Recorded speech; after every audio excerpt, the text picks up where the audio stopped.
Hello, world, and welcome to another episode of Critical Hit, a foul mouth podcast where we talk about everything. I am your host, Red King, and with me always is Crimson and Chrono Warden. Amazing as always. Except for when technology fucks us. Yeah. We will talk about that.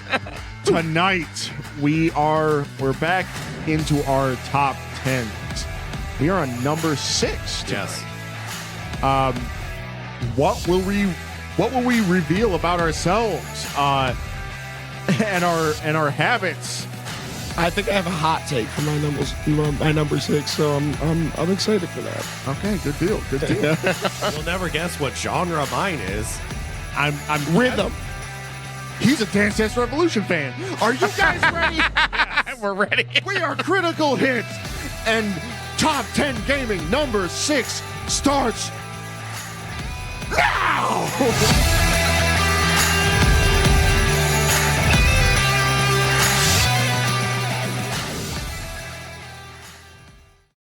All right, before we begin, happy belated New Year, everybody. Got a bit of a story behind that. We were going to be right on time. We were going to do it. We were going to have an episode like right before the fucking weekend, right? Yep. It was great. It was a great episode. We did great things. We talked about a lot of shit. We did some dunks. It was... Rolling Stones doesn't know a good game if it bit them in the ass. That's what I'm saying. Yeah. Like we got into a lot of shit, right? Then fucking lost the recording. Like, because apparently Windows I don't know what's wrong with Windows right now. It's telling me I need to it was telling me I needed to update. I was like, fuck you, you don't own me. And that was apparently not the right thing to say. Like, we don't make right decisions. We make decisions that make us lose progress. Yeah, like it was I don't know. Yeah, Microsoft said, say again? yeah, yep. I don't know what it was. We have been smooth sailing, so I suppose some trouble needed to happen. Like 40 plus episodes smooth sailing. Yeah, we didn't have it. What? Like, that's crazy when you really The think tech about it. has failed us less than our bodies have. Right. Yeah. It's just, it was mortifying. Yeah, no, when you there's no feeling. Like when you know it's just not gonna work. Yeah. You're like, damn. You got me, Windows. So I guess obviously happy belated New Year's. I hope all of your drinks were good. And your relatives are alive. Yep. Yeah. Right, like I hope you didn't go to the city and get shanked up. Actually, it's really kind of tame nowadays though. Yeah, I meant don't drink and drive. Ah, right. That's way more common nowadays. Like, he's like, I hope you didn't get stabbed. I was thinking about like going to the city, like, because people be doing that and it gets fucking ugly. It's an all-day event. I didn't realize that. Yeah, it's fucking insane. Like, And I don't like couldn't- New York City. Because if you move, you lose your spot.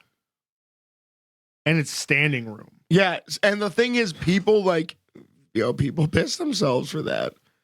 They sacrifice their own dignity. There's got to be an adult diaper store in Times Square that just makes bank every New Year's. I guarantee every Yeah. every minor event.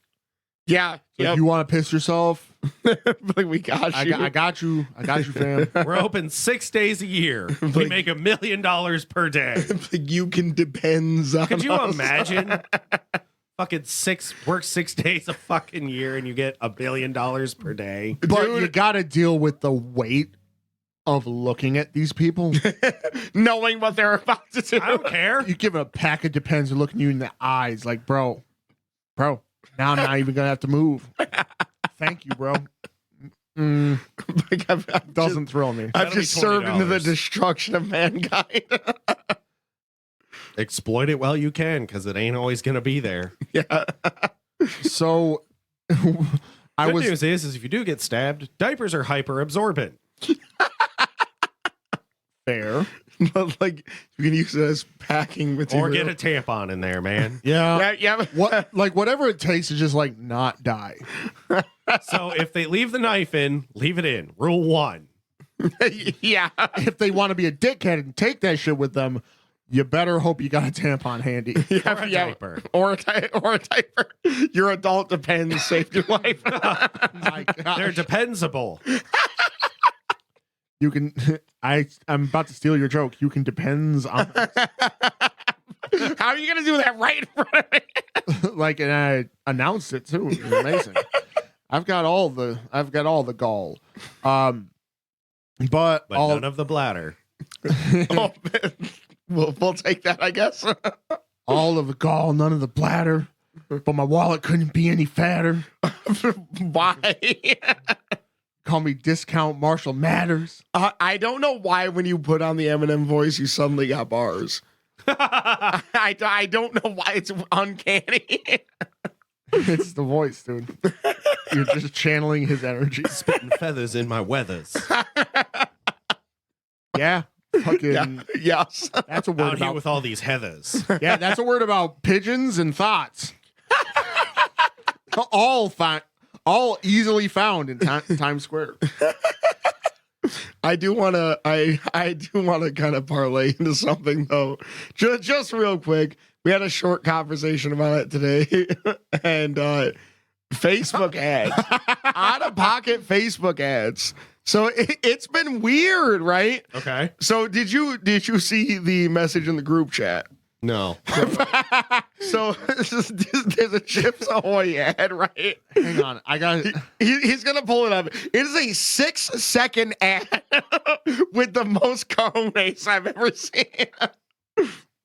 So this thing is a sentient Chips Ahoy as it were, you know, and Which group chat did you send it in? Hang on. I got you. I'll turn the volume down so we don't get. But watch this. Watch this thing. Innocuous enough. Watch the way that this motherfucking. You see that shit? This Chips Ahoy Why was the Chips cookie, Ahoy whining like that? dude, it just throws it back on this glass of milk. He threw it back and then he did like that leg thing. And Okay. Okay. So you guys, you have YouTube Premium, right? I don't know if you do. I do. Okay, so you guys have not seen this ad. You remember the Got Milk commercials from when we were kids? Yeah. Yes. These are fucking way weirder. It's a glass of milk and chocolate milk with big ass butts for no fucking reason. What? Just out here twerking. And they're like, I got a big old glass of milk. What? What? Yeah. What the hell? Bro, there's something going on.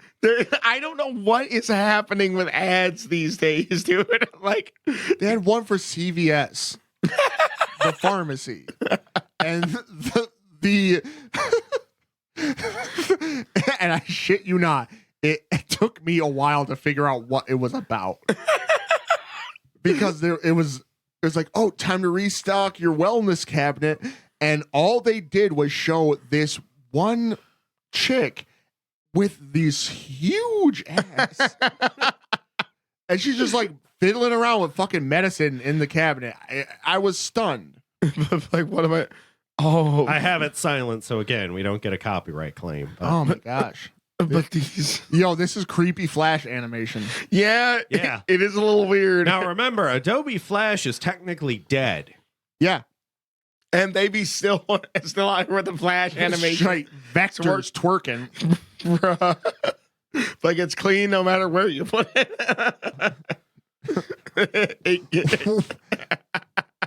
That was But like, bro pause. Like I have never seen like, and why is it that these products are just getting dirty, man? You know what I mean? Mm-hmm. It's like twerking, throwing it back, and like this Chips Ahoy cookie just goes leg up, bro. I mean, if he was on that glass of milk's ass, it makes a whole lot more sense. Yeah, you're right. No, You're right. he was power bottoming, dude. It was insane. Yeah. He was assertive in how we wanted it. But let me try to wrangle or salvage what's left of this this Sorry. opener. Yeah, let's get our curds back on the way. Oh, fucking whoa. sick. Whoa. That was a good one. This is the type of shit. This is exactly what I'm talking about. Fucking just quick. But just trying to get back to what I guess what I was saying is like, right, we kind of unofficially made it through a year. More years to come, more content to come. Many, many more. It's great. It's a fucking great show. Yeah. It's a great show. It's a great feeling. Yep. Great dudes. Yeah. And it's gonna be more, it's gonna be better, it's gonna be amazing. Yeah. So Follow the Twitter. yeah, in lieu of actually giving a full New Year's episode, it's just this belated makeup episode. Drink your fucking water, not your fucking milk. because Bone juice doesn't actually work. and it also twerks. It works. It fills the glass up nice. It's a little thick and viscous. Shaking that glass.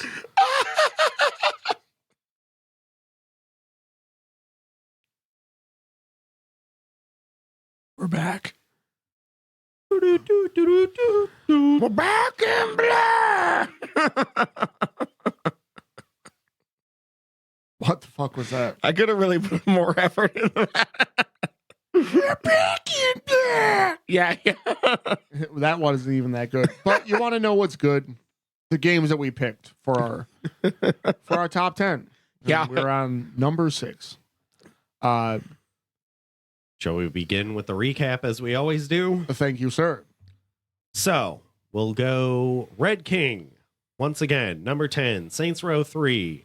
Out here with all the purple dildos.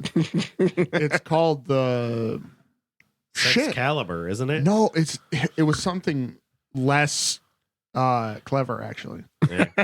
Number 9, Half-Life 2. While trying to integrate the entirety of the Source engine. It was a valid try.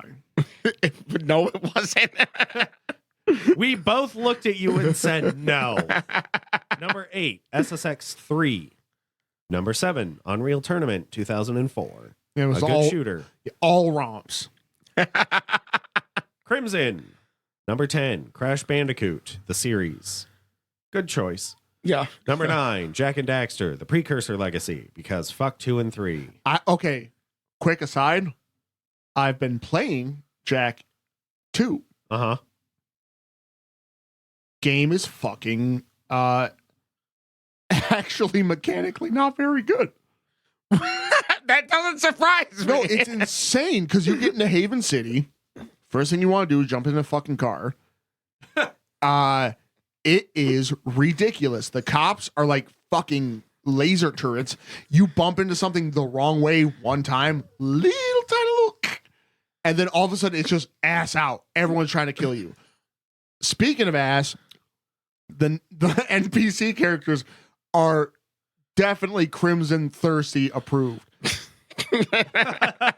That's the only way I could describe it. The designs. It was really weird. The randos on the street just are like the most deviant art, titted out Thickness. monstrosities. And everyone's got elf ears. It's like, wow.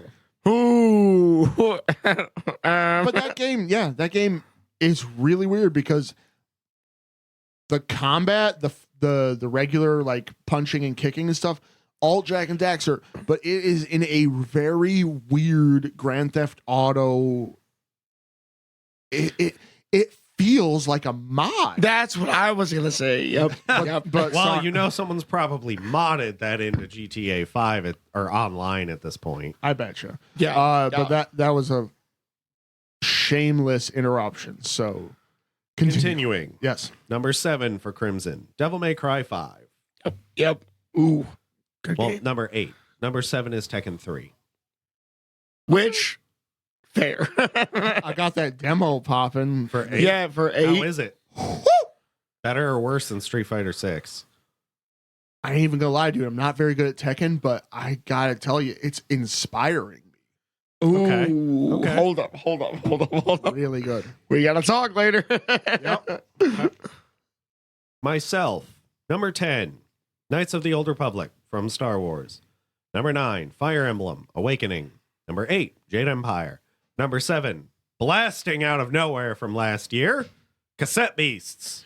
Yeah, so that's the biggest thing, because we were actually talking about that a little bit before we started recording. Yeah. Of like guessing the games that you picked, and I feel like so Jade Empire and Knights of the Old Republic would be my best options for guessing. Mm-hmm. Aside from that, surprises. So I'm interested to see what this one's gonna be. So, who shall start? Me. Drum roll. Me. Crimson's going. Me. Okay, fine. Because I've been thinking about this one, right? And this one, it holds a bit of a special place in my heart. And I was kind of wondering if it was going to end up in the romp area again, or if it was going to be, because I think you can take it seriously. And I'm going to argue this is the game I picked: Spider-Man 2 for the PlayStation 2.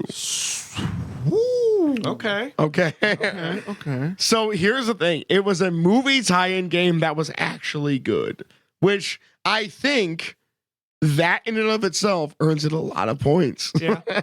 But my argument comes from Spider-Man 2 crawled so that Marvel Spider-Man for like the Insomniac game series could run.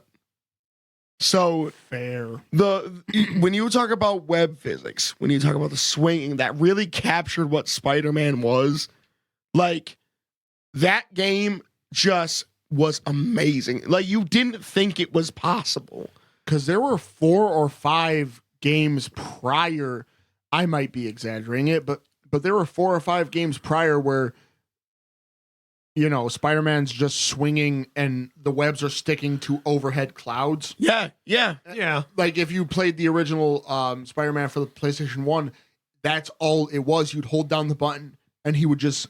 That was a good game, though. It was a It was. sick game. It was fucking amazing. And they had Enter Electro, I think was the second one for the PlayStation 1, which was, I mean, also a good game. I don't really ramped up the difficulty yeah. on an already hard ass game. Yep. Yeah, and they tried to do away with a bit of that weird, like, cloudy mist thing, which was weird. Well, it was Rock, though. Oh my gosh. yeah. And then obviously they had Spider-Man the movie, the game. Yeah. Wasn't that also PS2 or was that still 1? It was PS2 as well. That game Which was boo boo though. yeah, trash, which was surprising because Well, you gotta hit shit eventually. yeah, and you don't expect when you see a movie tie-in game, you don't expect it to be good. And they had Tobey motherfucking Maguire in there voice acting his fucking self. That was in both of them, right? Yeah. Which was wild. You know, it was so a lot of the things that you see in modern superhero game, Yeah. you know, builds. I can be your hero, baby. Oh, why you gotta hit me with that? I was thinking about the one from Foo Fighters. Yeah, My Hero. Oh, nice. that song. But a lot of modern superhero game conventions started with Spider-Man 2. Yeah. You know, free roaming on a PlayStation 2 game, let's keep it real, that you could swing around at high speeds. Because they had free roaming in PlayStation 2 games like GTA 3 and stuff like that. You know what I Yeah. mean? So it was there, but it was slow. You know what I mean? This game did something that you didn't think was possible. I don't know. Running people over in a golf cart in Vice City is still fun.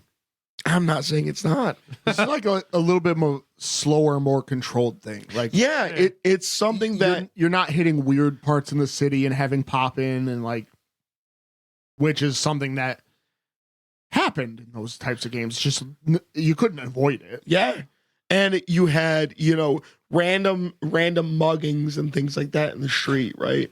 So it's like that type of stuff happens in real life all the time. Yeah, just a quick aside about performance on the PS2. So Final Fantasy 12 was like one of the last games to come out. Yes. Early game, it's fine, but you reach a certain point in that game where you're casting a lot of the high graphical spells, and man, is it just chugging. Well, that's Square Enix, man. Just your PlayStation's also making like horrendous last chance survival grunting noises that just like you're basically Powering up as a DBZ character. except you know it's not going to result in a cool transformation. It's Yeah. going to result in a house fire. Yeah, My yeah. PS2 became a PS3. Oh my god. It transformed. Is this how this works? All you gotta do is just put your PlayStation 2 under some blankets and play Final Fantasy 12 in the late game. You got Huge disclaimer. I'm lying.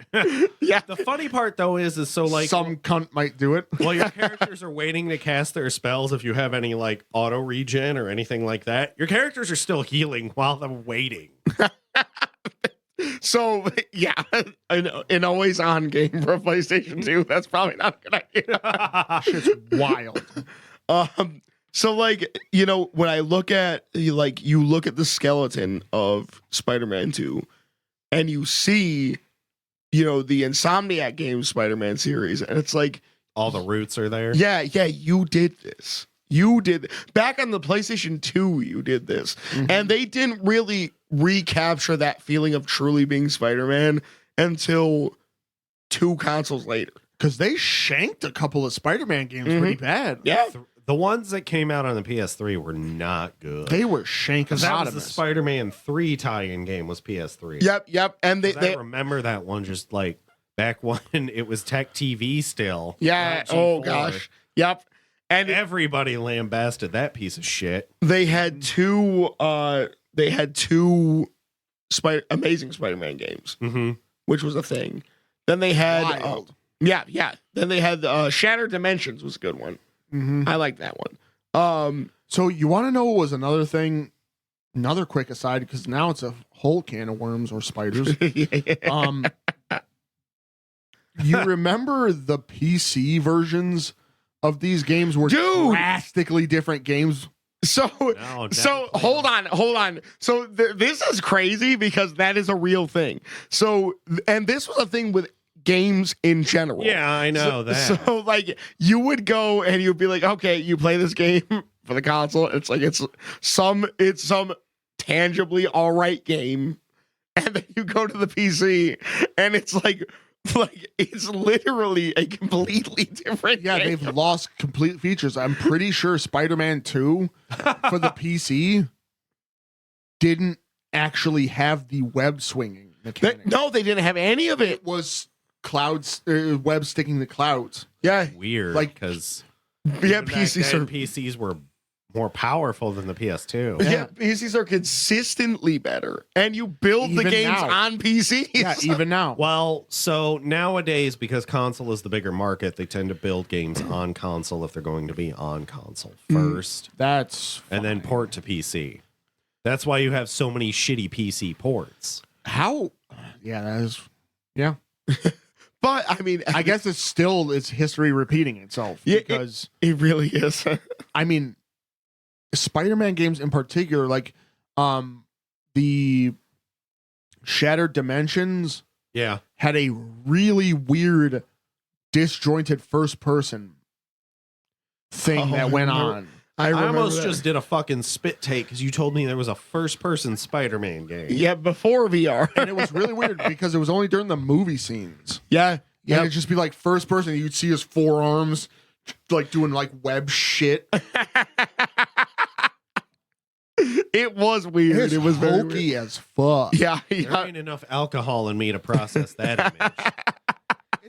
It was absolutely insane. It was some of the weirdest, polarizing vastly different PC ports. Yeah. Was the Spider-Man games. Yeah. Yeah. Spider-Man was like Graphic style completely different. it wasn't the same game. and Wasn't that's even the same studio that made it though, or did they just license it out to a different studio? They licensed it out, but they didn't even give them the base of the game and be like, "Hey, we built it already. Just make it work." Because that's what every other company does these days.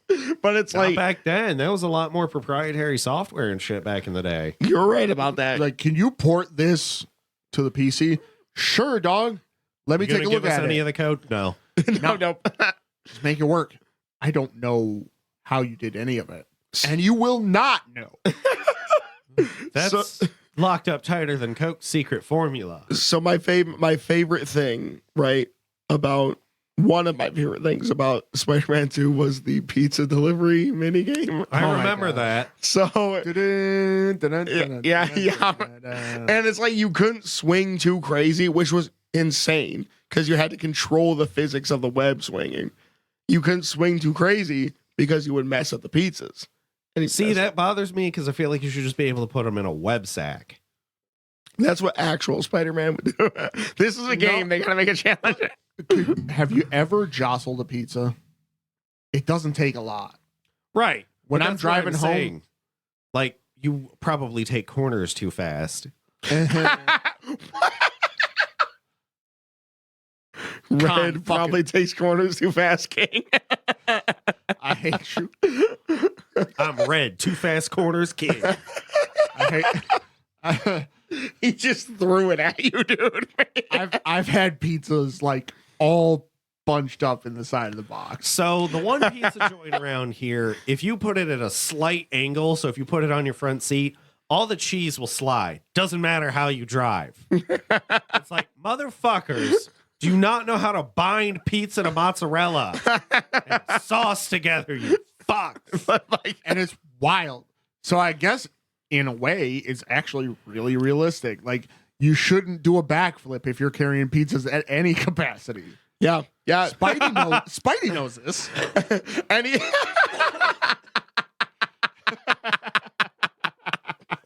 Just about killed him. Oh, fuck. yeah, you're not wrong. You want to know what my favorite part of that game was? Because you could unlock different moves. One of the moves was a suplex. And the crazy thing about Spider-Man is he does a spiral suplex, basically the Azuna drop. Yeah. Like a lot of ninja characters in fighting games have the same move where they'll throw you up in the air and then do like a spiral pile driver down to the ground. Mm-hmm.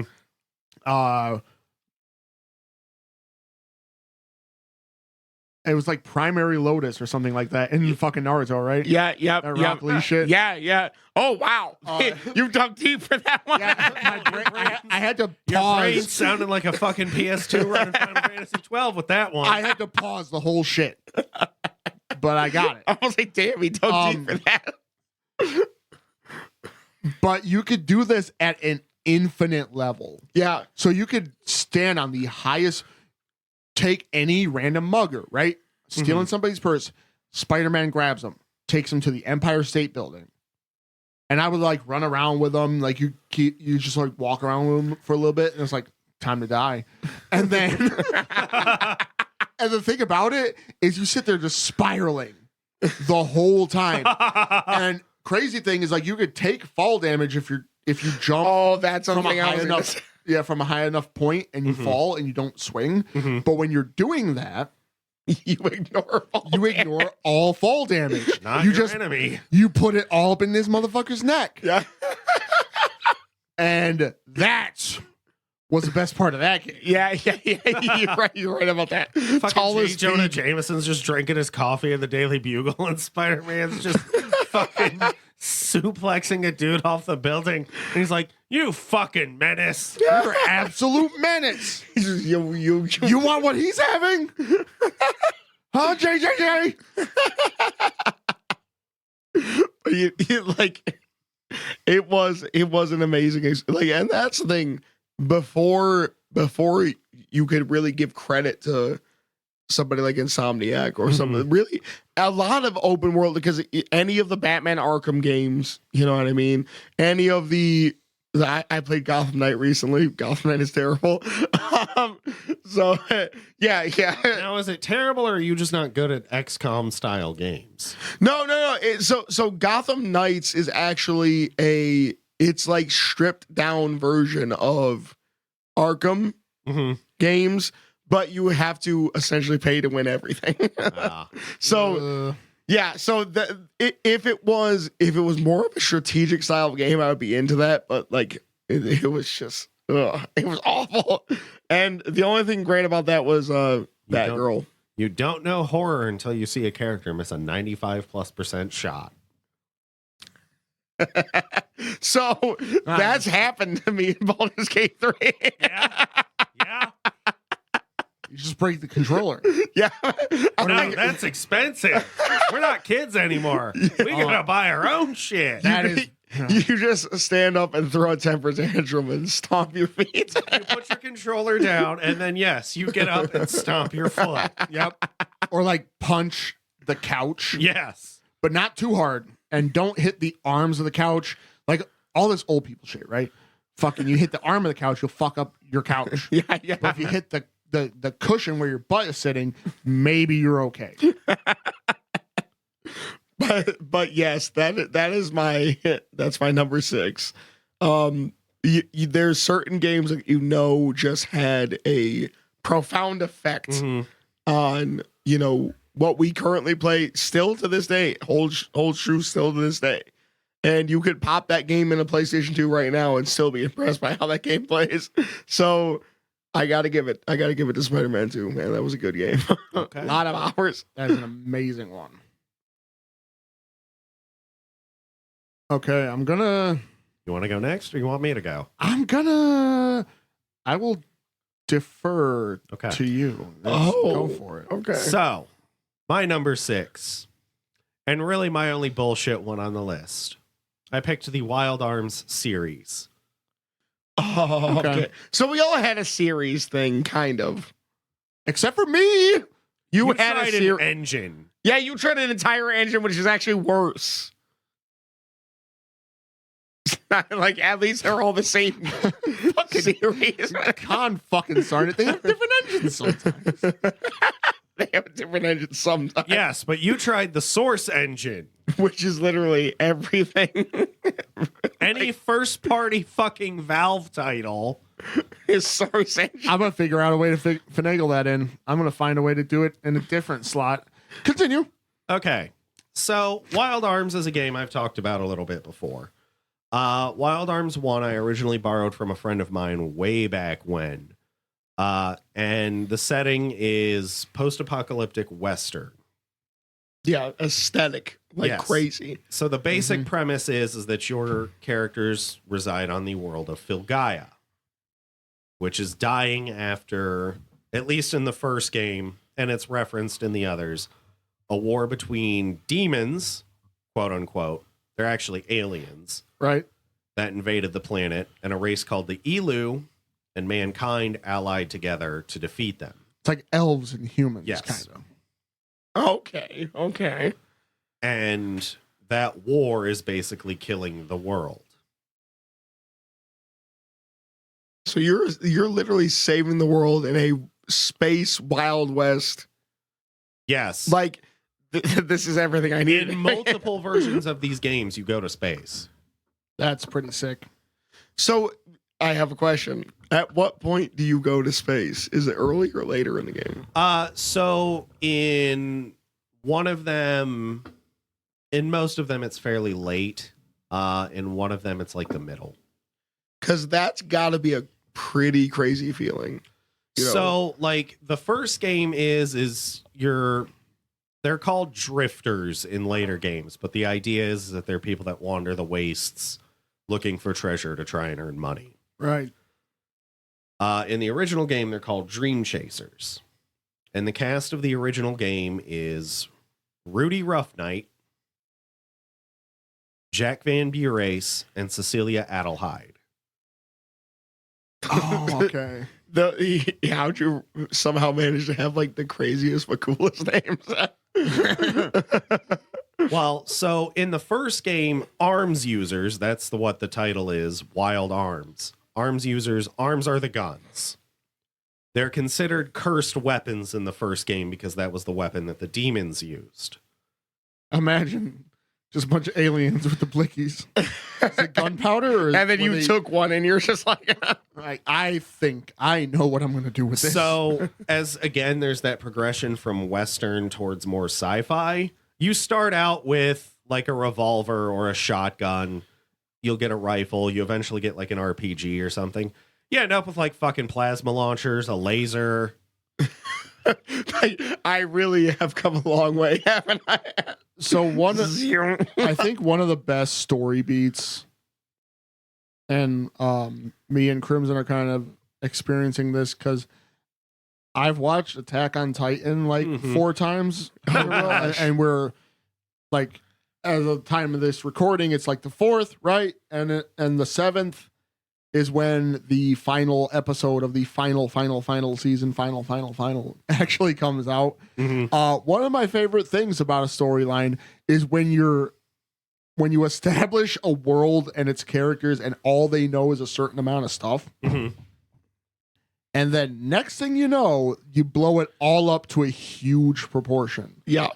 So like that was kind of like the thing with obvious spoilers ahead. Attack on Titan is it started out like within the walls and blah blah blah blah, and next thing you know, it blew up into this whole war drama. I like that juxtaposition. Yeah, I think I'm using the word correctly. But I like being able to have your characters and they're in this kind of wasteland. It's really fucking westerny, and the next thing you know, the motherfuckers are in space, and it's a space opera. Now, here's what I want you to think about. In each of these games, there is always someone that uses a fucking sword, and that is it. I'd be that guy. How the fuck you would? So Jack Van Bureace in particular has a wind mouse companion named Hanpin, who is far smarter than him, and Jack admits it. But Hanpin does most of the talking and everything.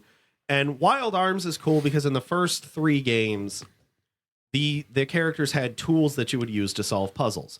Hanpin was actually a tool you could use because he's a wind mouse, so he can run across stuff, hit switches across paths. Right. Rudy had bombs because Rudy is basically just like a dude in a vest with blue jeans and like a white shirt underneath. He's the most unassuming looking dude. He has a red fucking headband and a Band-Aid on his face. Like, he's also like a super helpful dude. He's always out here, like, you know, you get a prologue with each characters in each game. At least the initial ones you get. Certain games you can recruit people later, so you don't get to play a prologue with them. Right. But Rudy's is you're at a village. One of the kids goes into a cave with monsters that you're not supposed to. So Rudy, being the upstanding guy, goes and gets the kid. The village finds out he's an arms user, and the kid is like, why does that make him a bad person? He clearly just saved me. I feel like he's my bestie. That kid has got like a heightened level of awareness. Yeah. It's like everyone else is like, oh, knee-jerk reaction, let's go. The child's like, he's like, come on, sheeple. hate to break it to you, but I could outthink all of you, and I'm about to. But I mean, like, they're like, we can't have you stay here just because, you know, you're a risk. And it's funny because if you come back to that village later, depending on who you're playing as the lead character, whoever you talk to, they'll have different reactions. Like if you come in as Jack, everybody's like perfectly friendly. Same with Cecilia. But if you're back as Rudy, they're like, why are you back? You shouldn't be here. Okay, cool on the developers for that. So because the first Wild Arms released in the US in April of 1997. Right. Which was not that long before Final Fantasy VII came out. Which is the greatest reason this series, I don't think, ever really took off. You know, I think I'm willing to bet you're probably right about that because here's the thing. I guess this might be a hot take. Final Fantasy VII was not the greatest RPG that released around the time that Final Fantasy VII released. So Final Fantasy VII had a big name behind it, it was also coming off the heels of Final Fantasy VI. Mhm. There's a lot of Final Fantasy VI stands, and I agree with them that 6 is better than 7. Yeah. 7 is a great game, but it's overblown. Yep. I'm willing to agree with that because there was a lot of RPGs that released around the same time. You know what I mean? You had the Wild Arms series, you had Legend of Dragoon, Yeah. you had Xenogears. Xenogears. Xenosaga. Yep. So like, here's Chrono Cross released around the same time. I'm just thinking about this now, right? There's kind of this, I think I'm using it again correctly, juxtaposition between like a particular series and its tone, Mm-hmm. and then how people interpret it, Yeah. right? So I'll just a few quick. I'm interrupting people like crazy today, but My turn to talk. a few quick like examples, right? It's like you get Sonic, very lighthearted, goofy series that people take very fucking seriously. Mm-hmm. Where And then Mario's just murdering turtles. right? Okay. And sacrificing Yoshi. Like what a dickhead. I just What a think- great creature to just fucking jump off his back and send him into the void. Anyways, like the OC culture is like fucking crazy in Sonic. And and, Sonic, like, yes. they try Sonic to find all Forces these- is, they try to find these horrid dark theories and blah blah blah blah blah. Right? Like I feel like it's the opposite with Final Fantasy VII. That game was goofy as all shit in the beginning. yes. That game was fucking goofy. Yeah. Yep. And it managed to round it off at the end. Post spoiler alert, if you're a fucking dumbass and haven't figured this shit out in fucking 30 years. Anyways, 26, but yeah. when Sephiroth killed Aerith, and that was dramatic. Prior to that, it had been balls out, the goofiest fucking series, non-stop, and had the weirdest shit. Like when Red 13 got brainwashed or something, and Hojo sicked him on one of the female characters. Oh, yes. Hojo wanted Nanaki / Red 13 to reproduce with Aerith because Aerith is a Cetra. This is massive spoilers, people. We already said it. Also, this is a little It's fetishy. disgusting. It's super. Well, the idea is that Hojo wanted to breed a longer living version of the Cetra, Aerith's people, so that they could work to find the promised land. Because that's the thing, right? You're wrong and you're right at the same time that Final Fantasy VII's early game is very goofy as fuck because you have like Kate Sith and shit. But there is the dystopian mega corporation of Shinra that runs the world. And there was also greased up buff dudes in a squatting contest. I said you were wrong and you were right. Your position is juxtaposed against itself. I'm so glad that I'm using it. You are using it correctly, yes. But then there was like a slap fight. You had Tifa. Oh, I who's, remember like, that. Everybody else has like a crazy ass weapon, Yeah. and she's out there just fucking squaring up, throwing hands on. So that's my robots. favorite part, right? Red 13 and Tifa just use their bodies. Yeah. That's it. They're just out here hitting people with bodies. And the funny part is that where he's at in his lifespan, Nanaki's basically a moody teenager in 7. Yep. He's an emo kid. and they fuck around, and it was pretty late in the game. Fucking, you had Tifa fighting Scarlet in a slap fight. On the Junin cannon. Yep. Yep. I remember. So goofy as fuck. But so circling back to my original point, I think that RPGs in and of themselves are fairly serious media, and I kind of dig it when they're not necessarily like grim dark and like very fucking serious, but I think that there are a lot of games that came out that were much better because they weren't so fucking goofy. Yeah. Yeah, yep. yeah, I'm willing to agree with that one. So the funny part is that of the ones you mentioned, Wild Arms is both darker and less dark than Final Fantasy VII. Right. Because in Final Fantasy VII, you're dealing with the fact that your characters are a terrorist organization, whereas in Wild Arms 1, even 2 a little bit, and 3, 4 is a little weird. Right. 4, you kind of start in a like fucking floating sky station. So, just real quick to finish my point. Final Fantasy VII, you have Shinra's destroying the world to make oil. Effectively, right? That's what it is. Mako is oil. Yeah. Wild Arms, the world is basically already dying. So And there's probably a Shinra already. No, it's because it's a medieval, it's literally like post-Renaissance, almost like end of the age of piracy. That's insane. Because it's that aesthetic of the Wild West, but there's still castles. See, that's crazy. That's amazing. So Wild Arms 4, just to cover that one a little quick, your main character's name is Jude. You grow up, you're the only kid in this space station. It's not a space station, it's technically a sky station. It's like this dome that you live in that just is hidden through cloaking technology. And you're the son of one of the greatest weapons ever engineered because these two countries went to war. Wild Arms 4 is the one that kind of turned the story on its head. There are no Elu, it wasn't demons. It was two like massive countries went to war and they just used ever higher progressing levels of weaponry. And the arms are basically nano machines. And these people were compatible with them.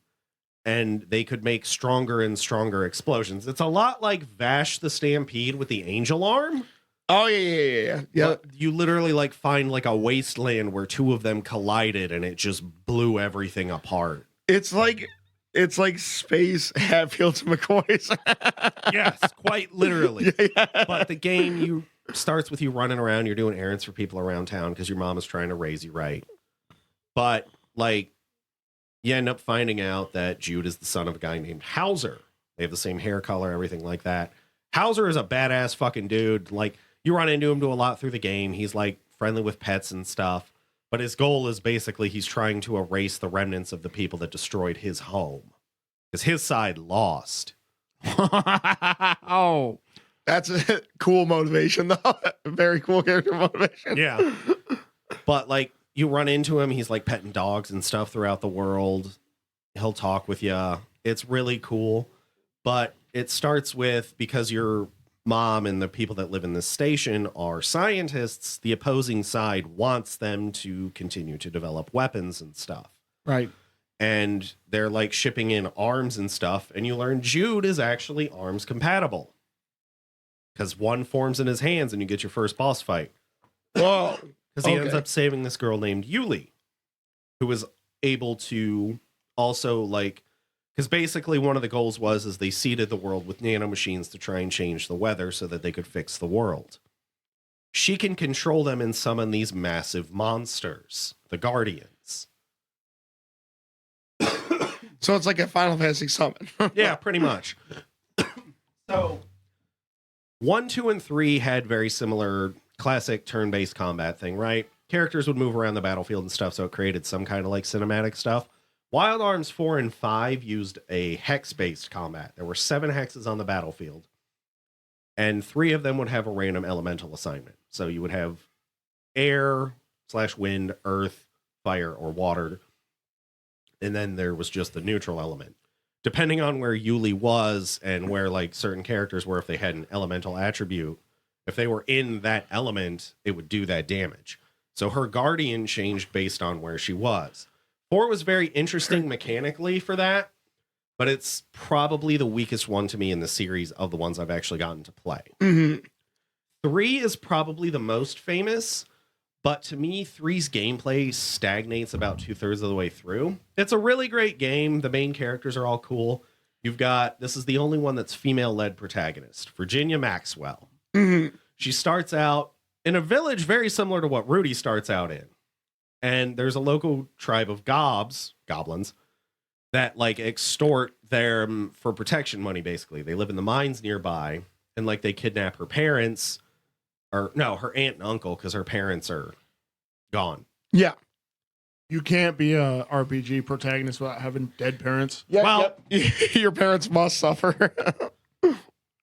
But they kidnap her aunt and uncle, and she uses 2 guns. She has twin revolvers. See, it's always the bad ones that's a dual wield. Yeah. But so her prologue in that game, because literally the game starts with some people are robbing a train. One of the main characters is meeting, and Virginia just wanders into this scene because she's like, what the hell's going on here? So you have Virginia Maxwell. Her prologue is just like freeing her uncle and stuff, and then she gets on the train to go to a big city to like try and make it as a drifter. Next is Gallows. I think you've talked about Gallows in the past. Haven't Yes, you? Gallows Yep. uses a shotgun. Yeah. Yep. And he is from the village of Baskar, which is like the Native American people. Mhm. Because he starts with like magic and stuff, and he's like, oh yeah, I have this thing. And it's funny because eventually his grandma just like breaks his fake little thing, because you eventually actually recruit the real Guardians. Okay. Cool. Very cool. But his little brother and his grandma are actually alive. His parents are not. But he has some family. Next is Jet Endero, the SMG user. Him and Gallows are trying to rob the train at the beginning of the game. Next, my favorite character in the game, and our family man, Clive, the rifle user. Clive is your traditional like tank in the games. He's the slowest character, but he has the most health, the highest defense, and his gun fucking hurts. So here's the thing: he's got the most defense. He's acts as a tank. Does he have a lot of range? Considering he's a rifle user. So because of the way the game works, everyone's in the same area, right? You can use abilities so that Clive will be more targeted than, say, Jet or Virginia. Okay. Because Virginia is actually the best magic user. The Gallows is the best healer.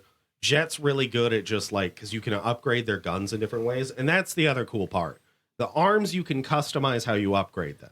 Yeah. So if you don't want to have to reload as often, you can slap more ammo in there. And that's in every game. Very cool. Very cool. So there's just a lot in these series of it's like people are trying to make their way in a dying world. Wild Arms 3 in particular is funny because Wild Arms 1 and 2, there's still oceans. Mhm. Even 4, there's oceans. 3, it's a sand sea.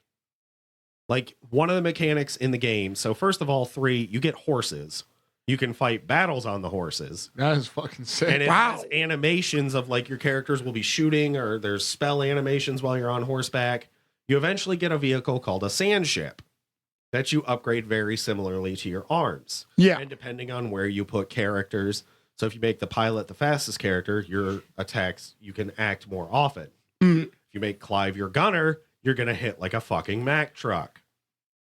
Okay, so like that's the thing, is that this game, like this series, seems like it has a lot of depth to it. There is. Like a lot of things. Again, like it's like the forerunner to a lot of these things that you see in modern games. That is like we still herald as stunning and amazing. And Yeah. it's like we did it, man. We did it. And I was completely clocked out just looking through like the character arts. Yeah.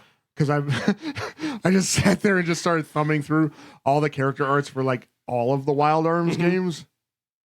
And like character design was better. I'm an old fogey at this point. 'Cause, like, Yeah. you know, there are so many stereotypical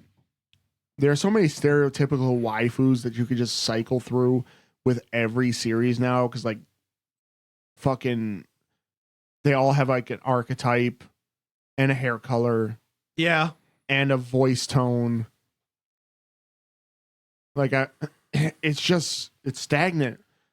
How can you go through like a whole your whole series maintains the same fucking like aesthetic. Mhm. Yeah. I don't know. It's really, But the characters are all different. yes. So just I It's want to really go into good. Wild Arms 2 real fast because Wild Arms 2 is actually the one I got to play last because I had to play it on an emulator. Oh, okay. Wild Gotcha. Arms 2 is a very dark game. One of the main characters is a war criminal. He's the other arms user. So you have Ashley Winchester he's got a rifle with a bayonet on it. He is the main character. He ends up getting into a fight and the spirit of the demon lord inhabits him so that he can win this fight. And one of his abilities throughout the game is that you can activate this guy's powers and you get like fucking kick-ass wings and shit and you get a flaming sword. Dude, if I could activate powers to give me wings like in a moment's notice, come Right. on now. But that's one of the things he's dealing with is that so he's like engaged to this girl and like at the end of the game they get married, they have twins. But it's funny because this demon lord actually helps you fight the final boss and then turns into the final boss himself because it's like that grandiose final battle between Cloud and Sephiroth because you learn that Ashley is descended from the hero that originally defeated the demon lord. So Lord Blazer, not a very creative name, honestly, but that's a translation thing. Yeah. It Yeah. was the 90s. But she ends up coming into contact with you and talks to you about it because she had a loyal dog, the guardian of desire, Luciid. Wow. But Wow. you end up meeting Brad is the other arms user and one of the characters you get to do the opening prologue style with. It's Ashley, Brad, and then Lilka, I think is her name. She's the caster.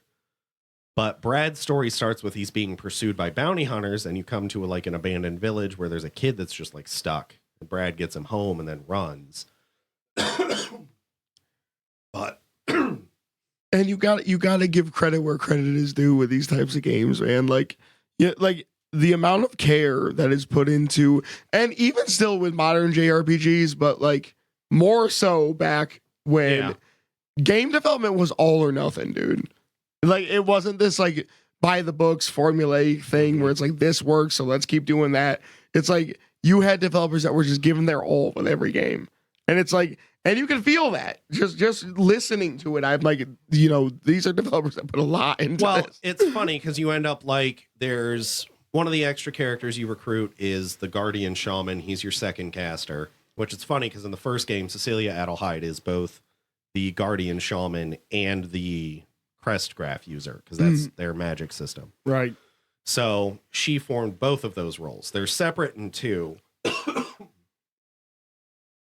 And Brad is your heavy arms user. He gets the rocket launcher, the bazooka. Ashley gets the more like traditional weapons of rifles and things like that. Yeah. But it's just you get to recruit a ninja who basically had her whole body like replaced with mechanical parts. Like she has, like I said, they have the tools. She gets like a grappling hook, shit like that. And it just comes out of her body. Because she originally starts as a boss. It's one of the few times where you fight a boss and when they join you, they don't immediately fucking suck. That needs to stop. Yeah. Yeah. Because like it's the same thing in fighting games. When Yeah. It's like you fight the final boss and you unlock the final boss and they suck. Yes. And then the last character is a vampire. They were cool before you were. Well, Crimson Noble is the name, but she drinks blood out of a wine glass and What, Noble? Crimson. Go ahead again. You don't spell it with a K, you fucking degenerate. Yes. But so yes, the Wild Arms series is my pick for number 6. I would still love to be able to play number 5 because it has the same hex-based combat. But this was something I actually did not know before looking it up. They made one final game on the PSP, and it was a tactical RPG. Really? Yes. Wow. PSP with the gems. Yeah, you were playing as like a company of basically arms users going around the world. I looked at it a little bit, but it'd really be something that would be interesting to play. Well, you've spoken about alternative ways of playing games. You know, it's possible. Yeah, I know. The Switch, in fact. Yeah. Totally legitimate copies. You know, do that thing where I'm just trying to back up my original copy. Yeah, I own it, so I'm fine. It's video game preservation. I have my number 6. And I'm quite proud of myself. I've gotten out of the romp category of games.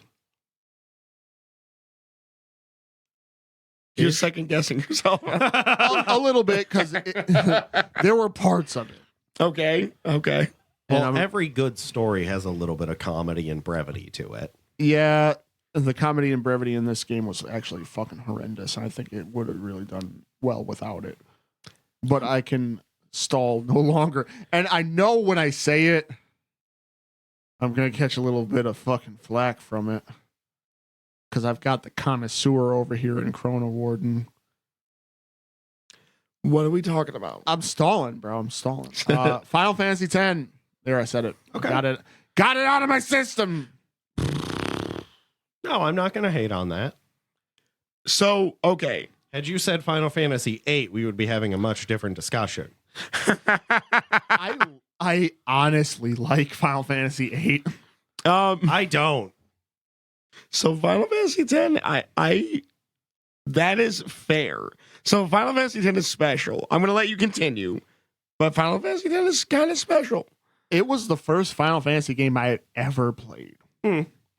So that was crazy. You're not actually alone in that. I know a lot of people like that. I know a lot of people that their first one is 7. I know a lot of people that their first one is 10. I know a lot of people that their first one is 8. Yes. So my early Final Fantasy, my 3 games that I played was in this order, was 10, then 8, then 7, then 9. Funny thing, I knew that Final Fantasy X was Final Fantasy X because they called it Final Fantasy X. Mm-hmm. And I knew that the X was a 10. Mm-hmm. I was not very good at Roman numerals. So I had no fucking idea.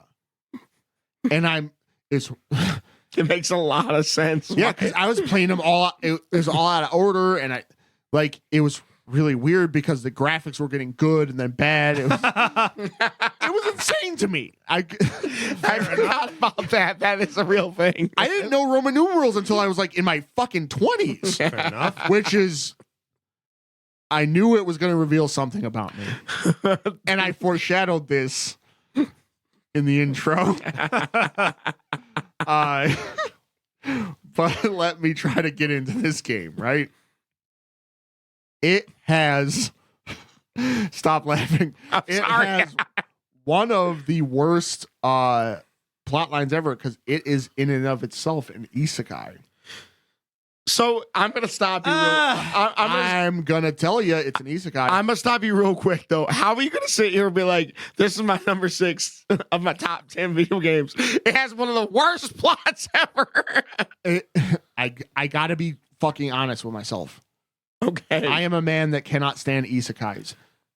The main character, and here's the next thing. Okay, I don't know. Explain why this is an isekai and not a dimensional story. So I mean, I know quite a bit about Final Fantasy X's story. Here we go. Are we calling him Titus? Or are we calling him Titus? Can we just let's make a group decision so I can just continue this one? So the technical pronunciation is Titus. So we'll do that. Yep. Okay. I'm okay with that. I don't like it, but I'm okay with that. So Titus, he kind of, so it's like an isekai adjacent type of thing, right? When Sin attacks his home on Xanarkand, he is functionally killed. Yes. He's right then and there, so that's how it starts. Every isekai starts with a motherfucker running out in front of a truck. And that truck just so happened to be a great big old fishy buoy. Reincarnated as a sad boy on an island. Yeah, reincarnated as like a bright colored sad boy. So Kingdom Hearts Tidus is isekai, yes. Yeah, I think a lot of characters are isekai in that series. That whole every Square Enix character is isekai. Wait a second. Sora's isekai. Homie, he got on the fucking raft and it was over, bro. Yeah. Re-examining things. I don't like how the fact, like you, that's your description. He got on the raft point, it was over. I mean, he's not wrong. I mean, You you're right. could make the argument that all of Kingdom Hearts is just Sora's fever dream as he's dying on the desert that is the open ocean. You're right about Him that. and his friends with coconuts, which are, I don't even like, if they're green, I think you can drink them. If they're brown, they straight up have the opposite effects, like seawater. Well, you got to eat them. You can eat a brown coconut. Yeah, you can eat it. It's food, but you can't drink the fucking milk. You drink brown coconut milk. It's nutritious, not hydrating at all. Oh, Well, so- you know, the other funny part is that so just in the opening of Kingdom Hearts, it's established that his parents live on this island with him. Yeah, His mom calls him home. yeah. you know you're right. They about all got folks on the island. but you It's- never see them. But they call. And, They all have parents. and they just was like, fuck y'all. They get all young and fucking stir crazy and they go kill themselves. like, I know you cook me dinner every night. You make my bed, but fuck Yeah, you. nice parents. They're not like cocksuckers and just like, oh my gosh, why are you inside? Why don't you go fucking hang out on the beach again, shitbag? No, they're very nice. Right. Jacked, on the other hand, Tidus's father, not very nice. Well, He's there- kind Sin is also Tidus's father. yeah, he's also Jacked. Jacked is like kind of weird because he did a time travel deal. Yeah. And he very complicated plot line here. Timey-wimey He's bullshit. mean to Tidus because he's like a fucking grizzled war veteran, basically. Yeah. He's just got PTSD. Yeah, he's like he's like taking it out on his boy. He's like seen some shit. And he's sitting there playing blitzball, like, look at me, Dad. Shut up! I've seen people die. Because of those, Waka just triggers fucking PTSD episodes. He's just like, thunk. That's all he remembers, just first person view of this guy with the fucking weird ass sticky up hair. So that Which Waka absolutely bags the best woman in this series. Waka is the best character in Final Fantasy X. Period. Yo, And I wanted to kind of like go into this at length, and I probably will at a point. You know what? Fuck it. Today's the day. We're talking about the game. Let's go. So I'll get to that in a second. I will get to that in a second. So this game, first Final Fantasy game that I've ever played, the soundtrack lives rent free in my mind. It had actually a lot of different callbacks to previous games because, right, there was a fairly large gap in between 9 and 10. No, it's like 2 years. well, in a development cycle, that's usually 1 year now. That's that. It's hard to make that adjustment because old game time might have actually been a fairly large gap. Well, because you got to remember that Final Fantasy 7 came out in 1997. 8 was literally like 98. 9 is like 99, 2000 in the Japan and US. So And I think 2001, 2002 for 10. so they were pushing it pretty quick. Yeah. Well, because SNES development wasn't that hard. There wasn't a lot of graphical processing. So another thing to call back to a different RPG that I've played, Legend of Legaia, which had more of a traditional like battle equals experience equals level ups. So if you ran away from fights a lot, you kind of got fucking stomped out in the late game.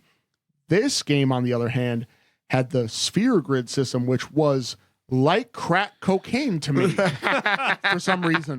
Yeah, that was So the reason why I say it's pretty romp adjacent is because it has two. It has three. One is the sphere grid, which to me is a romp because you like it's crazy because once you max out your character sphere grid, you could start to cheat over into other character sphere grids depending on which side, which gates you unlock.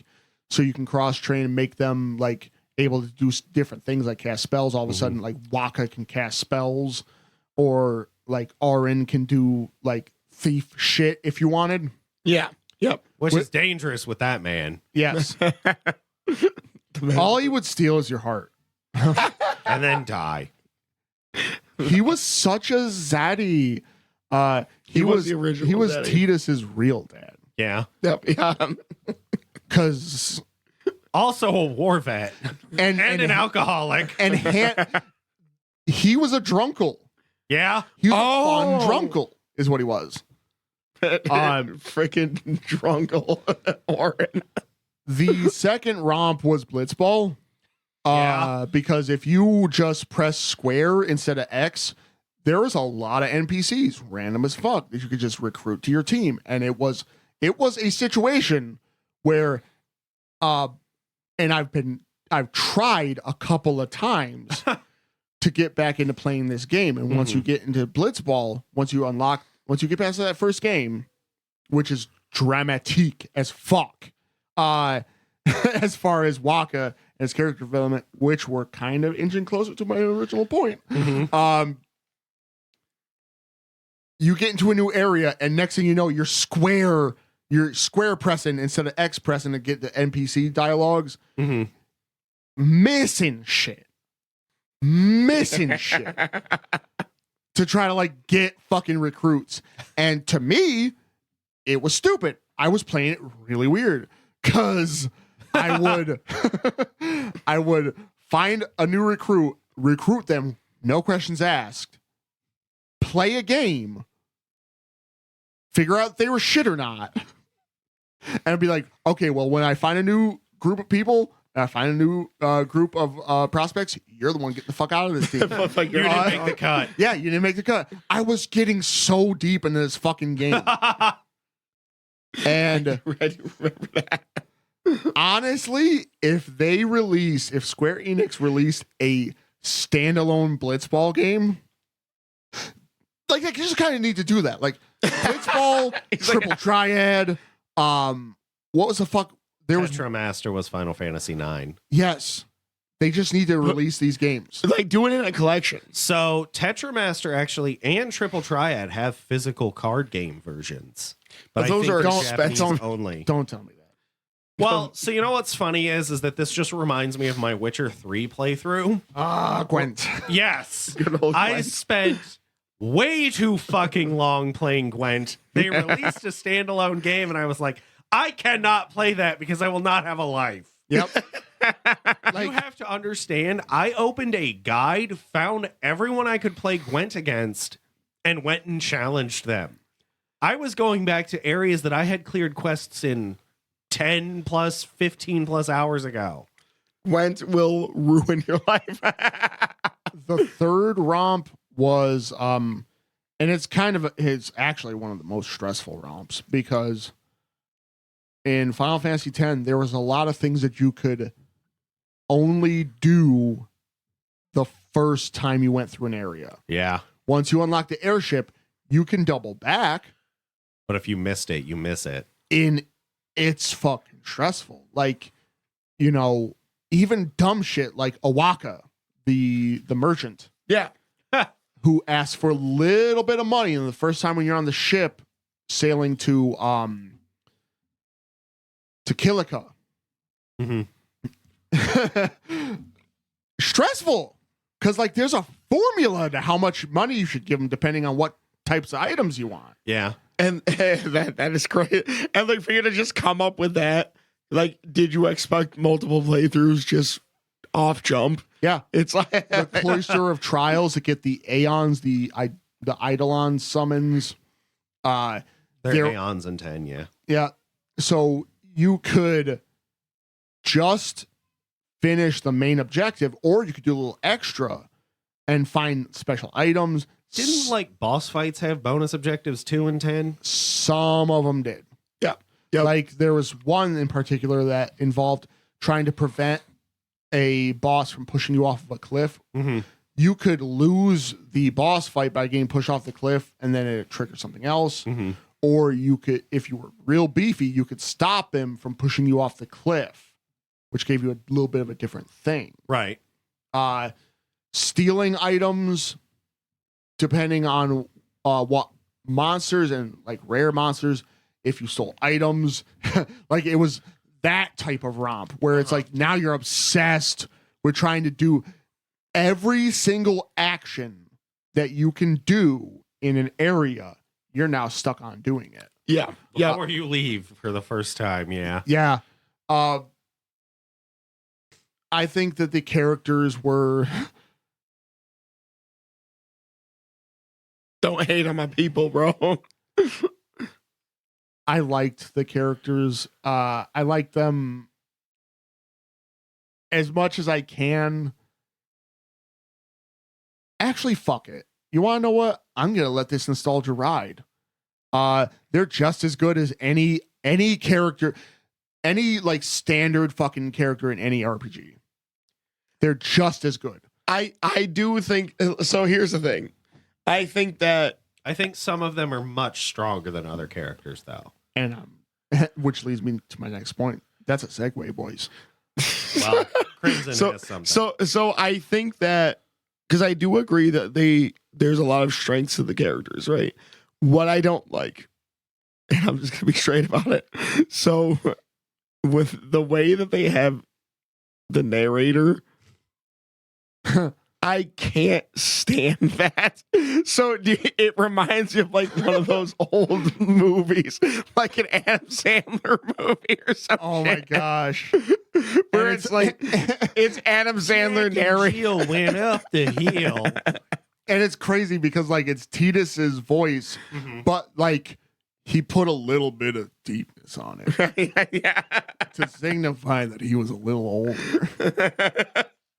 It's like Did you find out it's bullshit? Because he's fucking dead the whole time. Yes. It made it so tough to like, because sometimes there's some real shit happening, and it's like this is a character moment, and then it's like narrated by himself. So It's like- that's the funny part, right? I think Titus is one of the weakest characters in the game. Oh, absolutely. The game would do better without him. And considering that he's not actually there, Okay. At least he ties to his game's story. You could not fully remove Titus from his game without massively restructuring Final Fantasy X. fair. You could remove Vaughn from Final Fantasy 12 Oh and my change the God. first 2 hours of the game. Oh my gosh. And you want to know what? Everybody was so much more compelling than Vaughn. There wasn't anything that changed him like majorly. Right.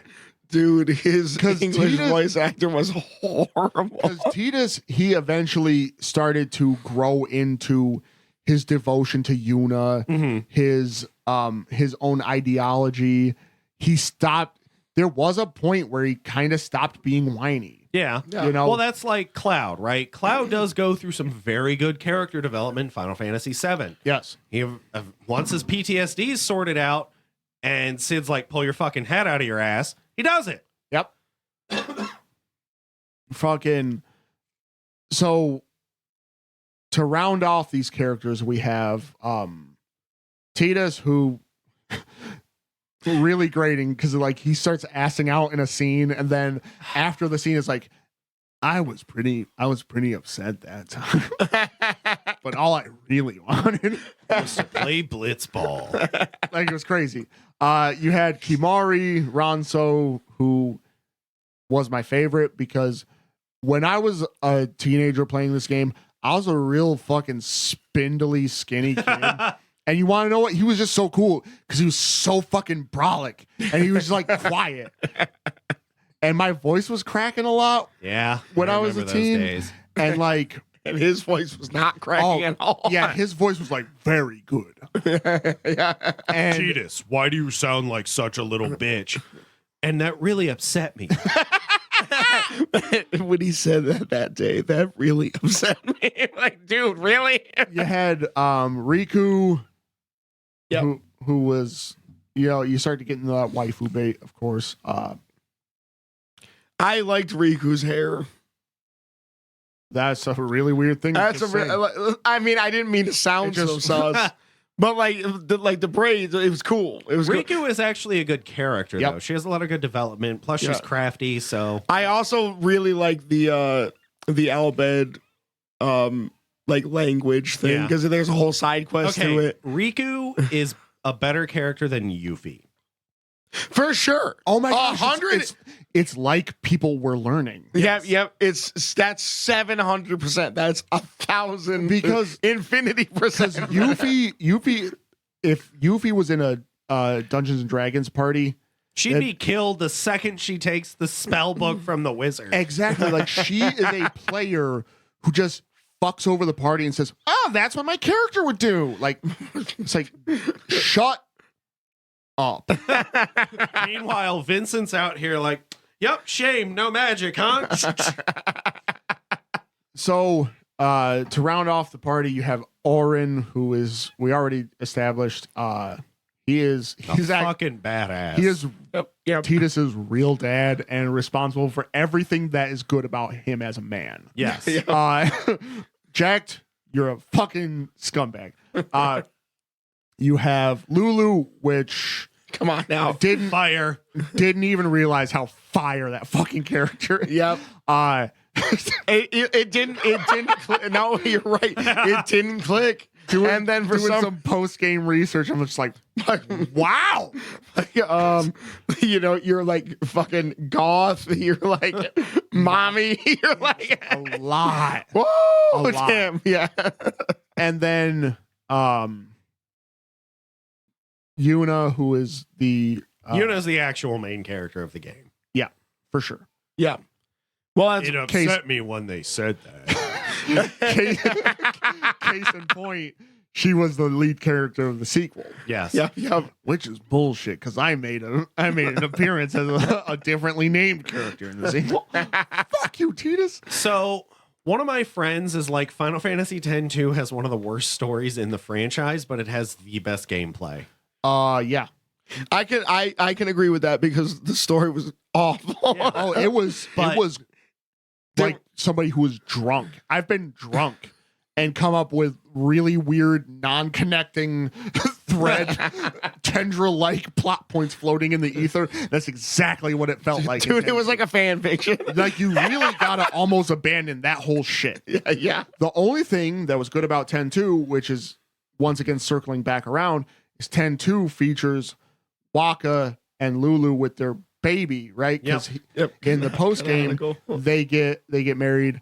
Waka is the best character, and why I mentioned him last, because if Yuna is the main character of that series, Waka is the best character of that series. He has experienced the most growth Yeah. by a fucking astronomical margin, Yeah. right? Yeah. Well, in 10-2, Titus is dead. Orin's deid. The summons are dead. And he still made it. Why? Because he macked the best. He But- didn't die. Yeah, and he made a lot of character growth, which facilitated him actually being a character who feasibly survive in a universe that changes as much as it did, right? Yeah. Yep. Because, like, check this out, right? I am one of them. I am one of them people who go to Sunday services and such. I have a lot of beliefs, and I have a lot of allegiances to my beliefs, right? Imagine if you were me, and then the Pope came out with some crazy shit. Not just crazy shit, because we already know what goes on in the Vatican. Crazy shit. Wrong shit. But not only that, but he's also Dr. Evil, which is what Seymour Guado was. He was he became a maester. Yep. The Yeah. fucking Pope. And He was the fucked up Pope. because like Waka I'm and the Edod. yeah, because Waka and his brother Chapu, they were both devout Mhm. in the Yevon faith, right? One became a crusader and died. That was Chapu, his younger brother. Mhm. He decided to handle that grief in the worst way possible. Run away from fucking everything. Yeah. He became a ball player. And that's it. He became just a bum. That is a very yeah. human story. yeah, Because it's super. how yeah, many yeah. NBA players, NFL players? Oh yeah, my younger brother died in gang violence, so I really focused on ball to make sure I could help my family and shit. Yeah.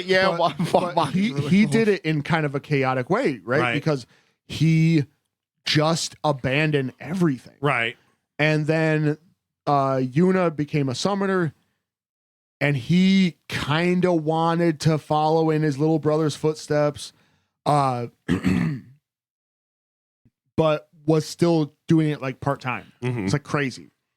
Then he got into it. Then like all this shit around him happens.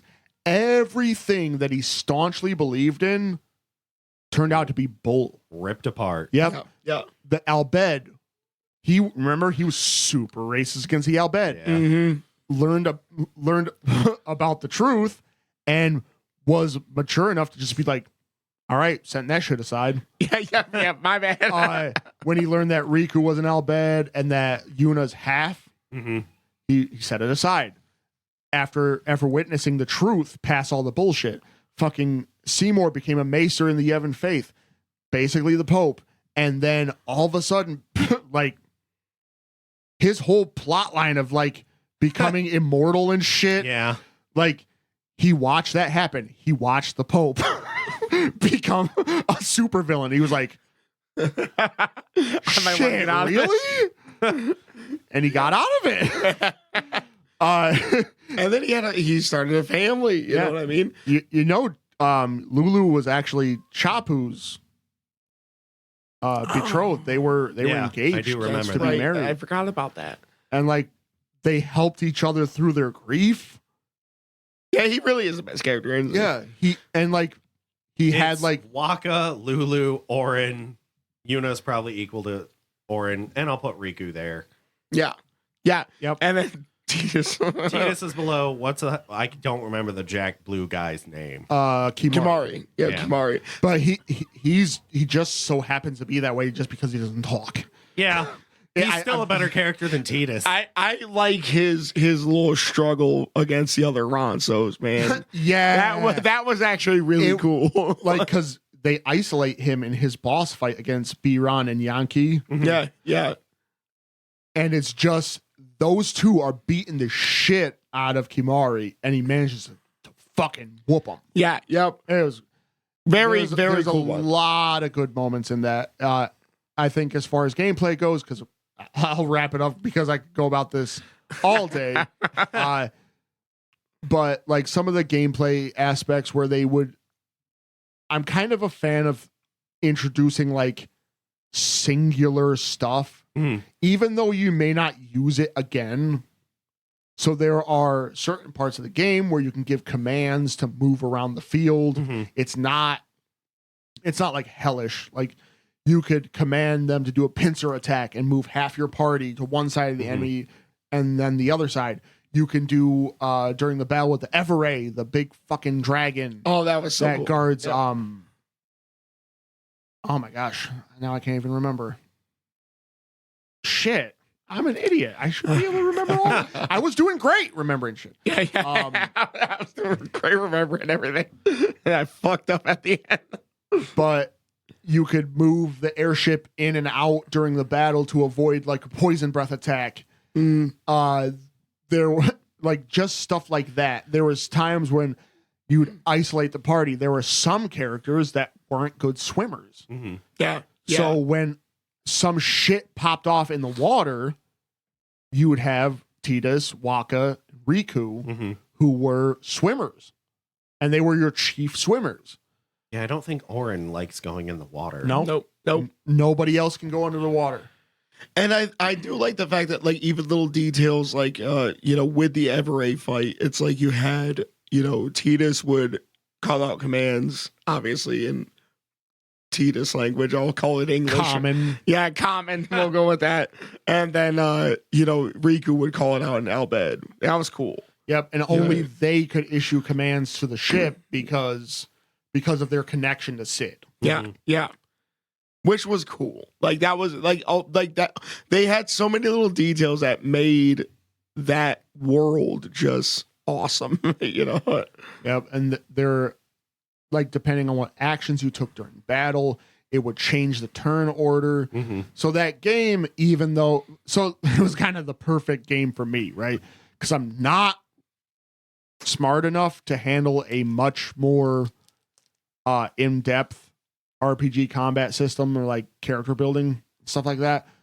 Somehow between the You should try the Saga Frontier series. It's a fucking wild ride. I will try. But I'm dumb as shit, right? So like the sphere grid made customizable character building digestible somehow to me. Yeah. It was very visual. I think yeah. that's what The battle system just focusing on actions and healing changed the economy. Summoning an Aeon would change the economy of like how many actions you would get prior to your characters they had an agility, but it wasn't as simple as what would go first. Yeah. Because even with a high agility, if you were doing something like a specific skill, it would change. It was to me very satisfying. It was deep enough to make you feel a little bit big brain when you did something cool. But it was also easy enough that I'm just like, yeah, I can figure this out. Yeah. I can't complain about that game being on your, like that's a good game to have on your list. Yeah, I'm not gonna hate on that one. That's a good one. That's solid. And the romps of just collecting things, like you could learn Albed, you could collect legendary weapons, you could collect guys for your fucking team on Blitzball. Well, so that's the thing, right? Final Fantasy X, I didn't like originally so much in the beginning because I was used to the older ones. It's the first one with voice acting. It was a very different style of game. Yeah. Yep. But my stance has changed over the years. I still haven't really beaten it, but I've read the story enough. I know enough from my one brother who it's probably his favorite Final Fantasy. And like you said, I think there's a reason why like it's kind of got that spot as it's either somebody's absolute favorite or it's just like there. You know what I mean? It's like it's very much one of those types of games, and when you have something like that, it's very powerful when it does catch. One thing that was also really powerful and that almost knocked it right out of my top 10 was the laughing scene. Oh man, yeah. Oh, it was bad. I get what they were trying to do, and it was supposed to be cute, but it's not. It was supposed to be, but it fucking wasn't. And with that, we have reached the end. We are critical hit, and that was number 6 out of our top 10. Understand it's getting serious. Yeah. It totally changed tone. Yes. It's on. Yeah. For our listeners, we will be doing number 5 at the end of the month as well. Yes. We are accelerating this series. We're going to finish off Mythical Champions next week. Yep. Yeah, we have a lot of the series are wrapping up, man. So we can start some fresh new stuff. Yeah. Fresh series, fresh kicks because we got Chrono into the Croc Gang, all types of Welcome. Follow us wherever you find your favorite podcast. Google, Apple, Spotify, Pandora, iHeartRadio, Deezer. There's a couple other ones. Find them everywhere. Okay. We're a great podcast. You should totally subscribe because we love you and we'd love to We'd love to see where y'all are at. And we spread like herpes. Yikes! No. We are on. We got that YouTube action going on at CritTube. We got that Twitex action going on at Crit Hit Official, and we got them episodes going on every week. Hopefully, Barring body or technological failure. yeah.